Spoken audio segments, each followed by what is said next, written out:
spent 25 years researching one question. What's the number one factor in success? Said it's not IQ. There are brilliant folks who sit on their butts doing nothing. And lots of average ones go a long ways. She said, well, maybe if it's not IQ, it's education. You know that's not the case. There are folks with doctor's degrees can't even get a job washing dishes in a restaurant. And lots of folks with nothing more than a high school education doing quite well. So he said, what is it? 25 years of research, number one thing, top of the list. This thing you might call self-esteem, self-confidence, believing in self. The difficulty is you can spend up to 20 years building up a great self-confidence, great self-esteem, and some jerk can come around and rip it apart in 15 minutes. How do you keep it strong all the time? But in the average workplace, people hear 9 times as much griping as they do positive talk. 9 times as much. There's truth in that. No wonder there are troubles and stress. We're out there working, doing fairly well. Hear mostly negative comments. In fact, the number one job complaint, you all know what it is. I hear it every day in some organization. Number one job complaint, you can do 100 things right and not hear a darn thing about it. One thing wrong, they're right in your back. Have you heard that before? Which is the dumbest way of managing, leading anybody. We're out there working, doing fairly well, no one says a word, one mistake, jump in our case. Now, I don't know, maybe I'm naive, but in the last number of years, I've had close to 1 million people in programs. I've not heard one person tell me they've gone home, end of a day's work, and said, can't stand my job anymore, headed up to here. All I hear on the job are compliments, compliments, compliments. Yeah, they love me over there. Can you see something positive in every situation? You may have some coworker back at the energy plant who just gets you. Ooh, this gets you sometimes. They're so difficult, so obnoxious, they just get you. Can you see the positive in that? Person that just gets you might motivate you to go to a bookstore and buy a book called Coping with Difficult People. And you practice on them, nothing to lose. And the books will say, here's step 1, step 2, and the techniques work. But some folks won't read the book, just complain for 5 years, they drive me crazy, when it could be a learning opportunity. Up your defenses against mind binders. A mind binder is a little negative thing we tell ourselves over and over again. As long as you think negatively, talk to yourself negatively, you'll struggle all your life with passion. For example, I was speaking at an evening banquet meeting some time ago. Maybe 400 people in the audience. I'm at the head table, finished the meal. In comes the waiter, picks up the dishes, walks through the exit door, crashed all the dishes on the floor. At that moment, he said something out loud. Can you guess what he said? Without swearing. He said, I knew I was going to do that. And thought to myself, why'd you pick up the dishes? We perform as we tell ourselves. I've seen this happen 1,000 times in programs over the years. People get a cup of coffee during break, bring the coffee in the room, put the coffee on the floor by their chair, and they'll say, now watch me spill this. What do you think they do? Spill it. You cannot talk to yourself negatively and expect positive passion, positive results. Which of those mind binders have you heard people say before? Or even tell yourself on occasion? Which ones? Tell the person next to you. Which ones have you heard before?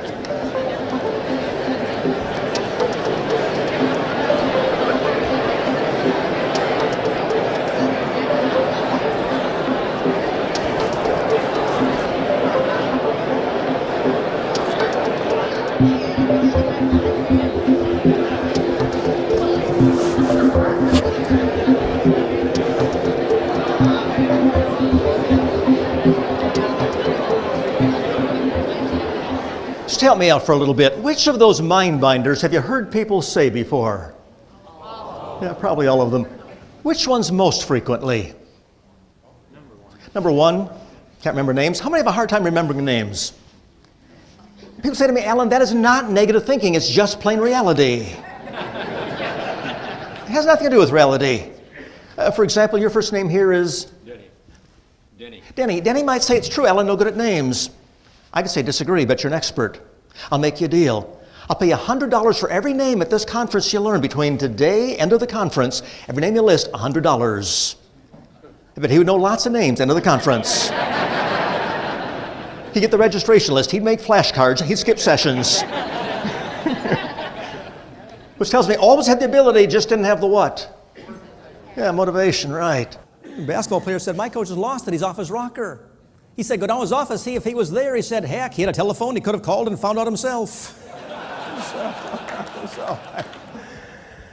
I like that story. That's the myth, but not the truth. Again, any coach worth anything is training people's minds, not just bodies. Do you think those kids will come out of the locker room and say, darn, coach, sick and tired of positive thinking, gag me, turns me off? That's how some kids talk, but not his kids. They'd come out of the pool end of a tournament, hug this man. They would thank him for this gift of self-esteem he implanted.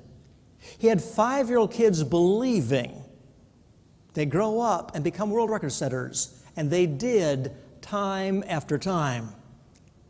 Because the catch was, he taught them to affirm themselves all day long the way he affirmed them. They'd be saying, I'm the fastest, I'm the best, I'm a champion, I can do it. They said it, believed it, achieved it. If you're not spending 3 minutes a day talking to yourself positively, you are missing one of the most important things ever discovered in psychology. Say out loud, I can do it. I'm a winner. I'm smart. I can sell. I can manage. I can lead. I'm a winner. I'm super. I'm cool. I can do it. I'm the best. I'm great. I'm a winner. I can do it. I'm the best. Check their arms again, please. Yeah. Good. A few years ago, he was 16 years of age, just seated in his high school classroom. Teacher walked over and said, Victor, hate to tell you this, but you're a big, stupid dummy sitting in my classroom wasting my time. You have no talent. Why don't you drop out of school, get some job so you can support yourself? I don't know how that makes you feel. Upsets me when teachers talk to our kids that way. How many of you have kids that you know about? And maybe you've had a teacher tell your kid he's a space cadet, off task, not using his potential. Here's this kid thinking, well, maybe she's a teacher, she must know, must be a dummy, takes her advice, drops out of school. The next 16 years, travels across this country as a bum. Over 200 jobs in 16 years. Hitches a ride to some town, gets a job washing dishes, gets fired. Goes to town, gets a job sweeping floors, gets fired. 200 jobs, 16 years.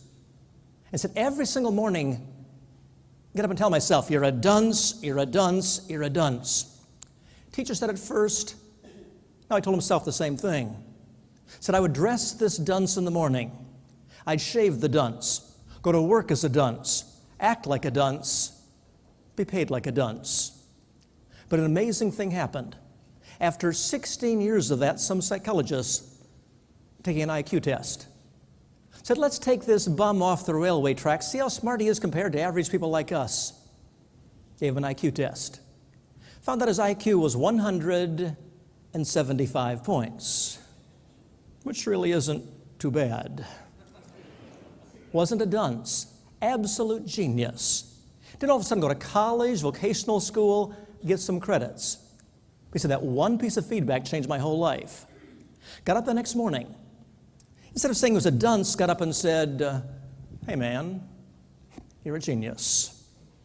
Said I dressed the genius. I shaved the genius. I walked like a genius, talked like a genius, wasn't cocky, wasn't arrogant. But I knew there was something good inside of me. Didn't take too long changing that thought from dunce to genius. Then his whole life began to change. He began to invent things. He now has several patents with the U.S. government. If you went to a bookstore, you could find his books published there. He has his own corporation. He's the head of it, multimillionaire. And not too long ago, elected international president of the Mensa Society. You know, one requirement to be in that group, IQ of at least 140. Point's real simple. Why talk to a bunch of winning salespeople who already know about winning, about attitude, about something as soft, touchy-feely as self-esteem, self-confidence? Why waste our time on a topic like that? It's important for one reason, and that is you perform exactly as you tell yourself. If you see yourself as kind of average, mediocre, another day, another dollar, perform at that level. See myself as gifted, intelligent, having some skills, perform at that level. When you change the self-esteem, change the self-confidence, all performance goes up accordingly. And these construction workers are up there on this new building, 20 stories above the ground, walking back and forth in the steel girders, 20 stories up, 20 below zero. As they're working in those difficult conditions, be watched by secretaries across the street. They decide to send the workers a message. They got a piece of paper, magic marker, wrote out their sign. They held it up. The sign said, "In here, it's 75 degrees." Well, the workers decide to send the secretaries a message. Found a piece of cardboard, piece of chalk, wrote out their sign, held it up, said, "Out here, it's $60 an hour." I thought, yeah, that's the right attitude.